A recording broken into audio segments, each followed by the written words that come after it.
نماز کے علاوہ بھی بہت سارے احکام ہیں. تیسرا حکم اسلام نے کیا دیا؟ توحید کے بعد نماز، نماز کے بعد زکات. وہ سچ کی بات کو میں بھی کنٹینیو لے کے چلوں گا، لیکن میں نے کہا یہ پہلے میں ترتیب سے چلوں تو زیادہ اچھا ہے نا، اس سے آپ کو یاد رہ جائیں گی باتیں. بغیر ترتیب گچ مچ کر کے بتاؤں گا تو یاد نہیں رہیں گی باتیں. تیسری چیز ہے زکات.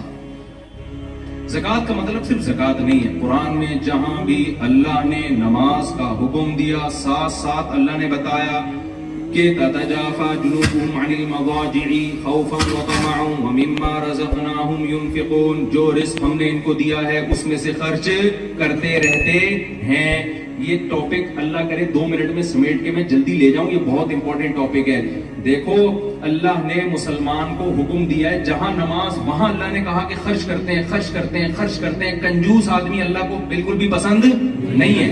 اگر آپ اللہ کی ڈکشنری میں اچھا بننا چاہتے ہو تو اپنی دولت پہ سانپ بن کے مت بیٹھو، خرچ کرنا سیکھو. اور اس میں مسلم غیر زکات تو مسلم پہ ہی لگتی ہے، لیکن زکات کے علاوہ جتنے صدقات و خیرات ہیں اس میں اسلام نے مسلم اور غیر مسلم کا فرق نہیں رکھا. ہمارے نبی نے غیر مسلموں کا ایسا اکرام کیا، اگر میں آپ کے سامنے وہ حدیثیں اٹھا کے وقت کم میں پیش کروں آپ حیران ہو جاؤ گے.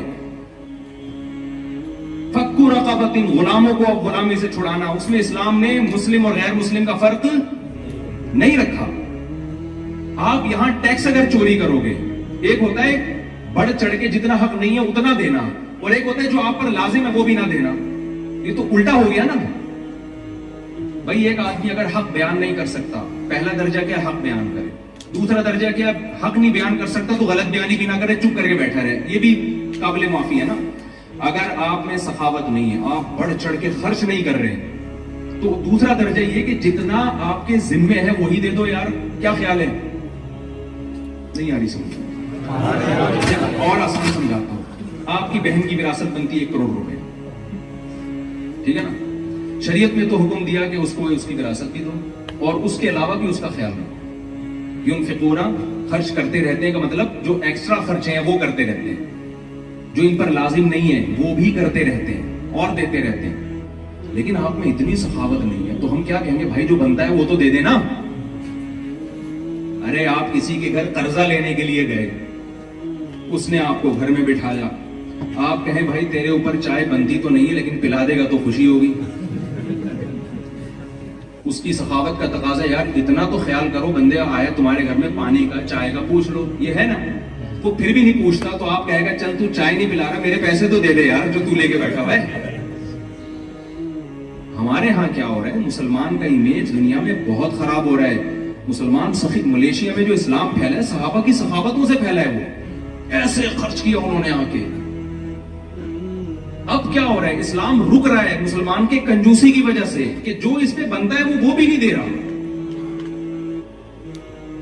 مجھے بتاؤ ایک بات، جب آپ کسی ریاست میں رہتے ہیں تو ریاست سے آپ فائدے اٹھاتے ہیں نا، تو جب ریاست اس کے بدلے میں آپ سے ٹیکس لے رہی ہے، اس ٹیکس کو کھا جانا پی جانا یہ دنیا کے کسی مذہب میں حلال ہو سکتا ہے؟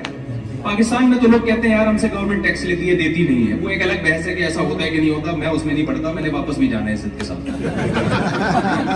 لیکن یہاں تو یہ مسئلہ، یہاں تو ہر آدمی کی زبان پہ یار ٹیکس لیتی ہے، ٹھیک ہے بہت ٹیکس لیتی ہے، لیکن مفتی صاحب خرچ بھی، یہ سب کہتے ہیں یار خرچ بھی کرتی ہے، خرچ بھی کرتی ہے. تو آپ فائدے اٹھا رہے ہیں پورے، اور جب دینے کی باری آتی ہے ڈنڈی مار رہے ہیں.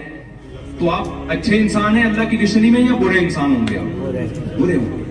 آج سے اس جرم سے توبہ کرو. توبہ کا لفظ منہ سے نہیں نکل رہا. آپ کو دینے والا ہونا چاہیے. یہاں غیر مسلم کہے یار جب سے مسلمان ہمارے ملک میں آئے ہیں بھائی ہمارے تو غریبوں کی غربت ختم ہو گئی بھائی. وہ یہ نہ کہ انہوں نے تو ہمارا بھی خون چوسنا، ہمارا الٹا خون چوسنا شروع کر دیا. غلط ہو رہا ہے نا میرے بھائی. اور یہ پتہ ہے کنجوسی کیوں آتی ہے؟ جب آخرت پر ایمان نہیں ہوتا، جب انسان سمجھتا ہے میں اپنی محنت سے کماتا ہوں. نبی صلی اللہ علیہ وسلم نے فرمایا جو سخی آدمی ہے قریب من اللہ، اللہ کے بھی. مجھے اس حدیث کو پڑھنے میں اتنا مزہ آتا ہے، اتنا مزہ آتا ہے کہ میں اپنے جذبات پہ کنٹرول کرتا ہوں. پیغمبر صلی اللہ علیہ وسلم کی جو زبان سے نکلے ہوئے الفاظ ہیں نا، وہ الفاظ ہی بڑے مزے کے ہوتے ہیں. آپ صلی اللہ علیہ وسلم نے فرمایا جو سخی ہے قریب من اللہ، اللہ کے بھی قریب, اللہ کو پسند ہوتا ہے, خرچ کرتا ہے, کھلاتا ہے. قریب من الجنہ, اور جنت کے بھی قریب. بعید قریب من الناس, لوگوں کے بھی قریب. لوگ بھی کہتے ہیں یار بندہ کھلانے والا ہے. قریب من الناس, لوگوں کی بھی کیا ہوتا ہے, دلوں پہ حکومت کرتا ہے. اور بعید من النار, جہنم سے دور, ایک چیز سے دور ہوتا ہے. اور اس کے الٹ بخیل کے بارے میں آپ صلی اللہ علیہ وسلم نے فرمایا بعید من اللہ, جو پیسہ بچا کے بیٹھا ہے, بس ٹیکس دے رہا ہے, کام پورا کر نہیں رہا, سوٹنے میں لگا ہوا ہے بس وہ, ٹھیک ہے نا. کیونکہ یہاں لوگ سمجھتے ہیں آئے جب پیسہ کمانے ہیں تو ہم کیوں سخاوت کے پاگل ہیں کیا, ہم یہاں جس کام کے لیے آئے تو پیسہ جمع کرنے آئے, خرچ کرنے تھوڑی آئے. تو سمجھتے ہیں پاگل ہیں, یہ پاگلوں والی باتیں کرنے. بھائی یہاں جیسے آپ آئے ہیں تو قبر میں بھی آپ نے جانا ہے, تو تھوڑا سا وہاں کے لیے بھی تو کچھ کر لو نا. نبی صلی اللہ علیہ وسلم ایک دفعہ گھر میں آئے, حضرت عائشہ سے پوچھا کھانے کو کچھ بچا ہے؟ انہوں نے فرمایا کہ یا رسول اللہ کچھ صرف آئی تھی, بات ساری تو میں نے صدقہ کر دی, یہ تھوڑی سی بچ گئی ہے. تو آپ نے فرمایا وہ بچ گئی ہے, یہ ختم ہو جائے گی. تو جو آپ بچت ہے نا آپ کی, وہ یہ نہیں ہے جو یہاں ہے, یہ تو وارثوں کے کام آئے گا آپ کے. وہ تو وہی ہے جو آپ اللہ کے لیے خرچ کر رہے ہیں. اور یہاں آپ کے پاس کتنا بڑا آپشن ہے, آپ ان غیر مسلموں پہ خرچ کر رہے ہیں. جب ایک کتے کو پانی پلانے پر اللہ نے جنت دے دی بھائی, تو آپ کسی انسان کی خدمت کریں گے تو کتنا بڑا اجر ہے اس کا, کتنا. اب ایسا نہ انگریز کو کتے سے ملا دے میرا کلپ بنا کے, پہلے کتے کی مثال دی انگریز کی. میں کتے سے تشبیہ نہیں دے رہا, میں ایک مثال دے رہا ہوں کہ جب ایک مخلوق میں جو ہمارے یہاں کمتر سمجھی جاتی ہے اس پر یہ احسان ہے, تو انسان تو پھر انسان ہے نا. تو ہاں, نبی صلی اللہ علیہ وسلم کے الفاظ, بخیل آدمی بعید من اللہ, اللہ سے بھی دور, اللہ بھی اس کا اچھا تذکرہ نہیں کرتے. بعید من الجنہ, جنت سے بھی دور. بعید من الناس, لوگوں کو بھی اچھا بولو نہیں لگتا. کیسا, یہ ہمارے ایک دوست تھے چائنا میں گئے, وہ ان کو وہاں کوئی ہمارا جیسا دیسی مل گیا, وہ کھانا جب بھی کھانے بیٹھتے وہ بھی فری میں آ کے کھانے شروع کر دیتا نا, پیسہ بچا رہا تھا. ڈاکٹر نے مجھے واقعہ سنایا, وہ بھی پورے ماشاءاللہ. کہتے ہیں ایک دن کیا ہوا کہ جب اس نے آ کے کھانا کھایا نا, تو کھانے کے بعد میں بھاگ گیا وہاں سے. ہوٹل والے نے پوچھا کہاں جا رہا ہے, یہ پورا اس نے کھلایا یہ کھانا. تو جیسے کو تیسا. ہمارے حضرت ایک واقعہ سنایا کرتے تھے کہ ایک آدمی کی عادت تھی, کراچی میں نلی نہاری مشہور ہے نا, تو وہ بنس روڈ کی نہاری پہلے بڑی مشہور تھی. تو ایک آدمی وہاں جا کے نا, جب بھی کوئی نہاری کھا رہا ہوتا تھا یہ جا کے بیٹھ جاتا تھا اس کے ساتھ, اور نیمبو نچوڑتا تھا, اور نیمبو نچوڑ کے نا کہ یار چلو میں نے تھوڑا ٹیسٹ پیدا کر دیا, اب شروع ہو جاتا تھا. اگلا منع بھی نہیں کر سکتا یار اس نے ایک نیمبو بھی نچوڑ دیا ہے اور آگے بیٹھ کے کھاتے ہوئے کو کون روکتا ہے. تو اس کو تو غیرت نہیں آ رہی تھی. ایک دن ایک آدمی نے کہا آج میں اس کا علاج کرتا ہوں. جیسے اس نے نیمبو نچوڑا نا, کھانا شروع کے ایک تھپڑ لگا. تو یہ مزید اسپیڈ سے کہتا ہے میری ماں بھی مجھے تھپڑ لگا لگا کے کھلایا کرتی تھی. تو یہ واقعہ تو ایک لطیفہ ہے, چٹکلا ہے, لیکن جب آپ دوسرے کے مال پہ نظر رکھیں گے, دوسرے کے پیسوں پہ نظر رکھیں گے, یہاں سے گھسیٹ لوں, یہاں سے گھسیٹ لوں, یہاں سے ٹیکس بچا لوں. مولانا اشرف علی تھانوی رحمۃ اللہ علیہ کا واقعہ ہے. انگریز گورنمنٹ تھی اور بڑے ظالمانہ طریقے سے بر صغیر پر قبضہ کیا انہوں نے. تو کیا ہوا, اور پھر بہت سارے ڈیوز تھے انگریزوں کے اوپر مسلمانوں کے. تو کیا ہوا کہ ایک بغیر ٹکٹ کے لفافہ آ گیا, انہوں نے ڈاک سے ٹکٹ خرید کے منگوایا, چپکایا. کسی نے کہا تھا کہ غیر مسلم کنٹری ہے اور ان کے تو ہم پر ویسے ہی بہت, انہوں نے ہمارا وسائل پہ قبضہ کیا ہے, تو آپ اتنا ایک ٹکٹ گورنمنٹ کا اتنا نقصان برداشت نہیں کر رہے. انہوں نے کہا ان غیر اخلاقی حرکتوں سے انسان کو لوٹ کھسوٹ کی عادت پڑتی ہے. تو میں اس کو جائز, جب ریاست ہے جو جیسی مرضی ہے بھائی, جب لا ہے اس کا قانون ہے کہ بغیر ٹکٹ سفر نہیں کرنا آپ نے, اور ڈاک کا نظام تھا اس پہ ٹکٹ کے بغیر, تو یہ اس لا کو ہم نے کیا کرنا ہے, فالو کرنا ہے. اور ہمارے یہاں بعض لوگوں کا کانسیپٹ یہ ہے کہ ابے یہ تو سب کچھ حلال ہے. وہاں آ کے کہتے ہیں چونکہ پی ٹی آئی کی حکومت تھی تو ان کا سب جے یو آئی والے کے لیے اور مسلم لیگ کے لیے وہ سب کچھ حلال ہے, اور جب جے یو آئی کی حکومت آئی تو پی ٹی آئی والوں کے لیے. سب کی بات نہیں کر رہا, لیکن یہ کانسیپٹ بھی ہے لوگوں کا. بھائی جب کوئی گورنمنٹ بن گئی, صحیح بخاری کی حدیث ہے کہ جب کوئی حکومت آ گئی ہے, یوسف علیہ السلام بتاؤ مسلم اسٹیٹ میں تھے یا غیر مسلم اسٹیٹ میں تھے؟ غیر مسلم اسٹیٹ میں تھے نا. تو غیر مسلم اسٹیٹ میں انہوں نے اس اسٹیٹ کی خدمت کی ہے, اس کی وجہ سے ان کو وہاں تک ترقی ملی ہے. اگر آپ غیر مسلم اسٹیٹ میں شدت پسندی سے کام لوگے, ان کی اگینسٹ چلو گے, تو اسلام زندہ نہیں ہوگا, اس سے آپ بدنام ہو جاؤ گے, اسلام بدنام ہوگا اس سے. تو میں جلدی سے بات کو سمیٹ کے ختم کرتا ہوں. تو نبی صلی اللہ علیہ وسلم نے فرمایا بخیل آدمی اللہ سے بھی دور, جنت سے بھی دور, انسانوں سے بھی دور. اور آپ نے فرمایا قریب من النار, ایک چیز سے قریب ہے, جہنم سے. جہنم کو بڑا اچھا لگتا ہے, ایسے اور 4-6 کنجوس سوسائٹی میں پیدا ہوتے ہیں. ایک چٹکلا سنا دوں اگر آپ ناراض نہ ہو, تھک نہ گئے ہو نا, لوگ نہیں ملے گا, بیان لمبا ہوتا جا رہا ہے. دیکھو ایک کنجوس آدمی کا میں لطیفہ اکثر سناتا ہوں, یہ اپنے دماغ میں رکھا کرو. ایک کنجوس آدمی تھا, اس کے بچے کہتے تھے ابو کبھی دیسی گھی بھی کھلا دیا کرو ہمیں. تو اس نے کہا یار, اس کے جیب سے پیسے نہیں کرتے تھے. جیسے میں نے کہا نا سخی آدمی لوگوں کے بھی قریب, تو بیوی بھی ایسے شوہر سے محبت کرے گی نا جو سخاوت کرتا ہے, بچے بھی ایسے باپ سے محبت کرتے ہیں جو سخاوت کرتا ہے, بھائی بھی ایسے بھائی سے محبت کرتے ہیں جو سخاوت کرتا ہے. تو سخاوت کرنے میں سب سے پہلے آپ اپنے خاندان میں محبوب بن جاؤ گے.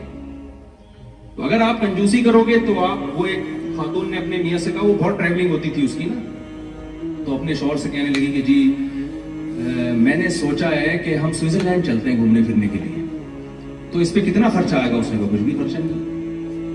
بڑی حیران ہوئی یار, کوئی ان کا کوئی ٹریول ایجنٹ سے کوئی تعلقات ہیں ان کے. کہتے ہیں خرچہ کیوں نہیں ہے؟ کہہ رہے اس لیے کہ سوچنے پر کوئی خرچہ.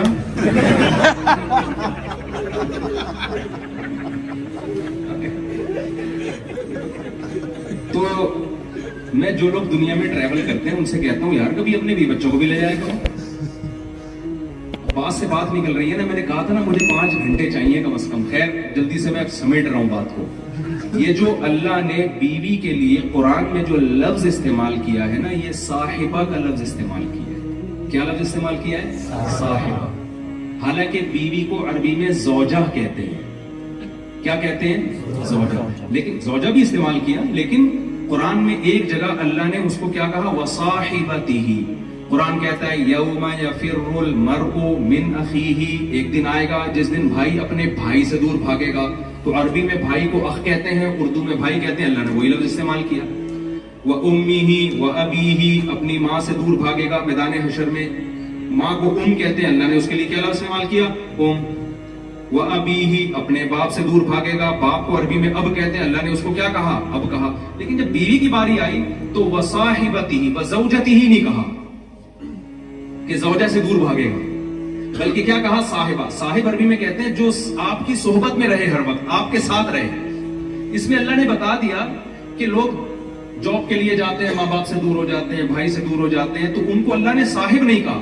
بیوی کے لیے اللہ نے ساتھی کا لفظ استعمال کیا ہے. میں اس کو کراچی کی زبان میں کہتا ہوں, اس کا مطلب جب آپ کی شادی ہوئی ہے تو اب بیوی آپ کے ساتھ پھلترو کی طرح چپک گئی ہے.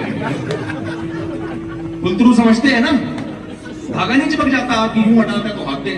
سردیوں کے دنوں میں نا وہ جو ریشمی دھاگے ہوتے ہیں وہ چپکتے ہیں. آپ یوں ہٹاؤ گے ادھر ہاتھ پہ آ جائے گا, یوں کرو گے ادھر منہ پہ لگ جائے گا, پھر آپ یوں کرو گے تو ناخن پہ چپک جائے گا. تو اب جب آپ کی شادی ہو گئی تو وہ صاحبہ بنا دی اللہ نے. اب آپ جرمنی آؤ گے تو آپ کی وائف آپ کے ساتھ ہے. جرمنی سے موو کرو گے ہالینڈ کی طرف, بیگم آپ کے ساتھ. سوال پیدا ہوتا ہے میرے ساتھ کیوں نہیں؟ جب اتنے فضائل میں بتا رہا ہوں تو میں بھی لے آؤں گا انشاءاللہ. ٹھیک ہے, میں بھی لے آؤں. کوشش کیا کریں جب سفر کریں اس کو ساتھ رکھیں. گرل فرینڈ کی ویلیو لوگوں کے دلوں میں ہے. اسلام میں گرل فرینڈ کی کوئی حیثیت اس رشتے کو ایکسپٹ ہی نہیں کرتا. بیوی کے رشتے کو اسلام بہت پروٹوکول دیتا ہے. ہمارے نبی صلی اللہ علیہ وسلم گلاس میں جس جگہ سے امی عائشہ منہ لگا کے پانی پیتی, حدیث میں آتا ہے آپ اس جگہ کو گھماتے تھے جہاں امی عائشہ کے ہونٹ مبارک لگے ہوتے تھے, وہیں سے پانی پیا کرتے تھے. تو اس کو لفٹ نہیں کرا رہے یار, جو اللہ نے آپ کے لیے بنائی ہے اور ساری دنیا کے لیے آپ کے پاس ٹائم ہے, تو یہ اللہ کی نظر میں اچھا دوست. تو کہیں گے یار بڑا زبردست آدمی ہے, جب سے آئے ایک دن بھی بیگم کو فون نہیں کیا اس نے, بہت زبردست آدمی, سارا ٹائم ہمارے پاس گزارتا ہے, سارا ٹائم ہمیں دیتا ہے اور پیسہ بھی ہم پہ خرچ کر رہا ہے, لیکن اللہ کی نظر میں اچھا نہیں ہے. تو ہم تو اللہ کی نظر میں بننے والی باتیں کر رہا ہوں. اگر آپ نے وسیم بھائی کی نظر میں بننا ہے تو پھر وسیم سے پوچھے نا, اس سے کیوں پوچھ رہے ہیں؟ کیا خیال ہے؟ مجھے تو آپ نے جو بیان کے لیے بٹھایا اس لیے نا کہ جو اللہ جس کو اچھا کہتا ہے میں وہ باتیں آپ کو بتاؤں. تو تیسرا کام جو میں نے عرض کیا, پہلا ہے توحید, پھر نماز ہے, پھر ہے کیونکہ حج تو زندگی میں ایک بار ہوتا ہے, رمضان بھی کبھی کبھی آتا ہے, تو اس کو میں اتنا ہائی لائٹ نہیں کر رہا. نماز پڑھیں گے تو پھر روزہ رکھ ہی لیں گے آپ انشاءاللہ. تیسری چیز ہے خرچ کرنا سیکھیں. سمجھتے ہو, بیوی بچوں پہ خرچ کریں, اور غیر مسلم ریاست میں اسٹیٹ پہ خرچ کریں. یہاں گورنمنٹ کہے یار جب سے مسلمان آئے ہیں الحمدللہ ہمارے غریب مارکیٹ سے, وہاں تو غریب ملتے نہیں ہیں لیکن جتنے ہیں ان کو پہ خرچ کر دینا. ہانگ کانگ میں گیا, وہاں بڑا اچھا, وہاں مسلمانوں بعض علماء کو گورنمنٹ لیول پہ اتنا پروٹوکول دیا گیا, ان کو حکومت جیلوں میں لے جاتی ہے, وہ جیل کی قیدیوں پہ محنت کر کے ان سے نشہ چھڑواتے ہیں. تو بڑا اچھا ایک امیج وہاں کے مسلمانوں نے قائم کیا ہانگ کانگ میں. وہاں مفتی اعظم کی بھی بڑی ویلیو ہے ہانگ کانگ میں. مجھے ویزا بھی مل رہا تھا, مفتی اعظم نے گورنمنٹ سے سفارش کی, مجھے ویزا مل گیا ہانگ کانگ. تو یہ امیج جانا چاہیے اپنا. گورنمنٹ کہے یار جب سے یہ آئے ہمارے ملک کی ترقی میں اضافہ ہوا, یہ ہم پہ بوجھ بن کے نہیں آئے, جھوٹ بول کے نہیں رہتے. کتنے لوگ ہم نے ایسے دیکھے ہیں جھوٹ بول کے رہ رہے ہیں. یہاں بے روزگاروں کو الاؤنس ملتا ہے, چھپڑ میں جاب کرنے ہیں, اور کاغذ میں کیا لکھا ہوا ہے بھائی, یار یہ غیر اخلاقی حرکت ہے یا نہیں ہے؟ تو بہت, میں تو سمجھتا ہوں یہ اپنا ضمیر پتہ نہیں ایسے گوارا کرتے ہیں کہ آپ, بہت بری حرکت ہے. آپ تو یہاں دوسروں سے زیادہ کام کرو بھائی. تو خیر اب میں آپ کے زیادہ نہیں آپ کو ٹینشن دینا چاہتا, تو آپ کہیں یار یہ کیا ہے. تو تیسرا کام خرچ کرنا ہے, اور خرچ کرنے کا الٹ کیا ہے, جو جائز حق ہے وہ بھی نہ دیں. ایسا نہیں کرنا آپ نے. سمجھتے ہو کہ نہیں سمجھتے؟